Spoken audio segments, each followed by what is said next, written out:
Oke, terima kasih Bu ya penjelasannya. Dan sekarang kita ke virtual kembali dan di sana sudah bergabung bersama kita ada Pak Jojo. Pak Jojo Prasetyo nampaknya ya. Iya. Silakan Pak Jojo. Assalamualaikum Bu ya. Waalaikumsalam Assalamualaikum warahmatullah. Pak Akhtar. Waalaikumsalam. Assalamualaikum Pak Syekh ya. Iya. Jadi saya tadi baru agak terlambat bergabungnya. Oh, iya. Padahal sudah saya taruh di agenda mau ikutan jam. Ternyata kebacanya salah Bu ya, manusia lah. Harusnya jam 20.22 kepikiran. Baik, saya ada pertanyaan sebenarnya terkait dengan minggu lalu, beberapa pertemuan yang lalu, terkait waktu itu Buya bercerita melakukan sholat sambil menyetir kendaraan di Jatinegara. Waktu itu sholatnya kalau nggak salah sholat maghrib. Ya, sholat asar. Ya, terus setelah di tempat yang permanen, Buya melakukan sholat ulang gitu kan.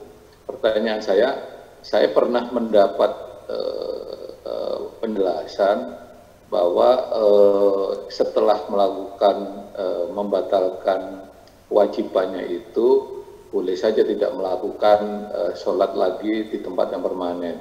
Mohon penjelasan Bu ya, bukan bermaksud membeda-bedakan biar ada perspektif buat saya. Iya. Jadi yang gini. kedua adalah tadi saya apresiasi terhadap gelombang cintanya Buya di akhir sesi bahwa ternyata seseorang itu memerlukan keteladanan yang cukup kuat gitu ketika asmaranya bergelut dengan akhlaknya gitu loh. Iya. Ketika seseorang sudah dicintai, ternyata kakaknya akan menikah dengan bapaknya. Itu luar biasa Bu ya. mengalah ya.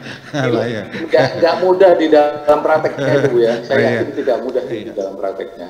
Saya kira begitu Bu ya. Terima kasih. Wassalamualaikum warahmatullahi wabarakatuh. Waalaikumsalam warahmatullahi wabarakatuh. Jadi tentang sholat ini, bahwa sholat ini kewajiban inna sholata kanat 'alal mu'minina kitaban mauquta.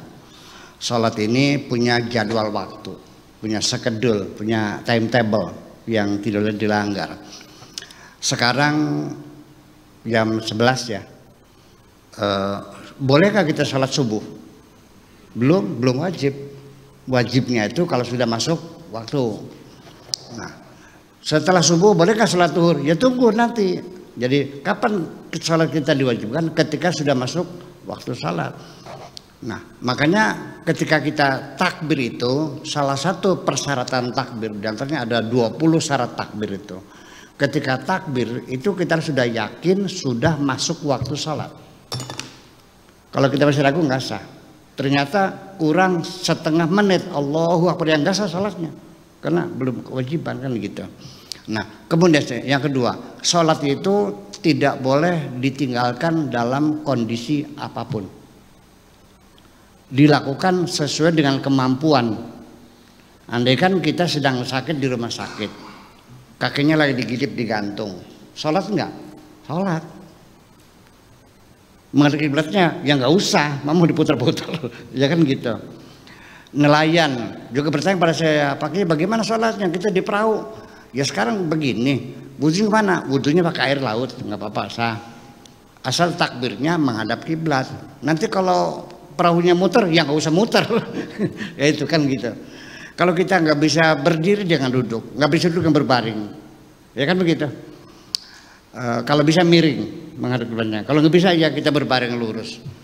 Selagi otaknya masih sehat, kita punya kewajiban sholat tetap tidak boleh ditinggal. Nah sekarang kasusnya saya di Jatinegara, waktu itu mobil saya mobil Jimny waktu itu, ya Jatinegara. Belum sholat asar, macet. Apa saya tinggalkan mobilnya tengah jalan? Nggak bisa dong. Ya kan begitu. Wajib sholat asar enggak? Bagaimana sholatnya? Ya itulah sambil mengendarai mobil. Ya kan begitu. Kemudian wudhu nggak? Ya nggak usah, tinggal wudhu dulu yang sedang macet ya. Ya. Saya baca Fatihah baca. Gerakannya ya sujudnya emang gerakan, kalau ruku ya gerakan sedikit, kalau sujud gerakannya agak sedikit. Oh. Sambil nginjek gas segala macam. Sudah selesai, assalamualaikum.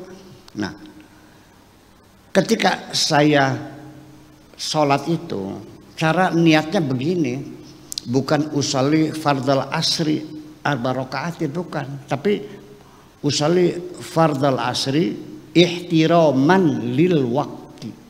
Saya sholat asar untuk menghormati waktu. Jadi artinya saya tidak meninggalkan sholat karena waktunya kita penuhi. Cuma persyaratan sholatnya kita ini. Kita dalam perang sholat enggak? Sholat. Sambil bawa senjata enggak? Bawa senjata. Itu kan begitu.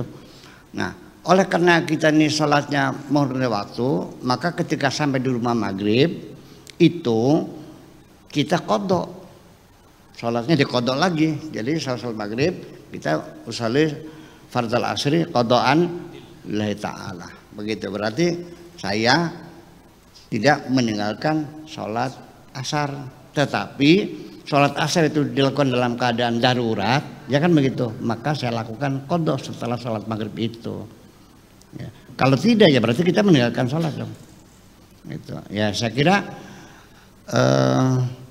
begini, kita lagi sholat, tiba-tiba motor kita ada yang ngambil starter, ngejar maling dulu apa sholat dulu? Oke. Lagi Allahu Akbar, anak kita keburu balong itu. Diterusnya tadi biar nanti anaknya. Itulah artinya bahwa Allah sangat mengerti. Nggak bisa berdiri ya duduk dong. Jangan alasan nggak bisa berdiri nggak sholat. Oke, duduk nggak bisa, ya jangan tinggal, lakukan dengan tidur. Iya, dengan miring. Miring nggak bisa, ya dengan terlentang, nggak ada urusan. Yang penting sholat. Nggak ada air, ya tayamum. Nggak ada air, nggak bisa tayamum.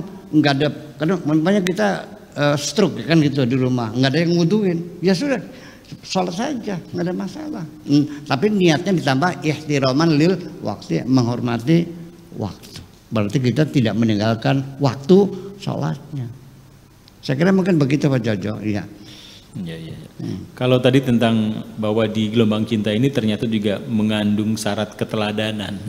Iya, memang begini. Kalau kita ikutnya syariat, secara syariat itu boleh kita ngawini adanya ibu tiri. Sah kan? Iya. Jadi begini, syariat namanya hukum itu tidak mesti benar loh.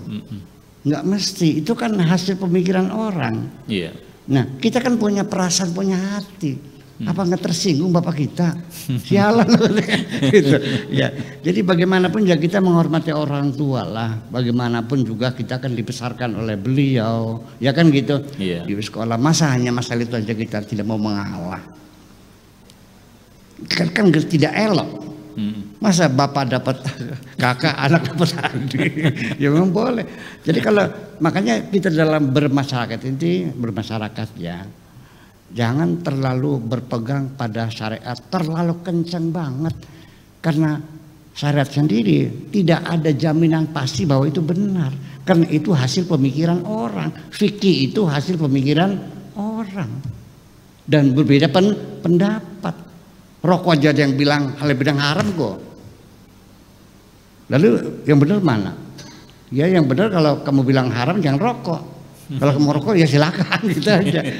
Nanti bagaimana katanya? Nanya sama Allah nanti dari kiamat begitu aja.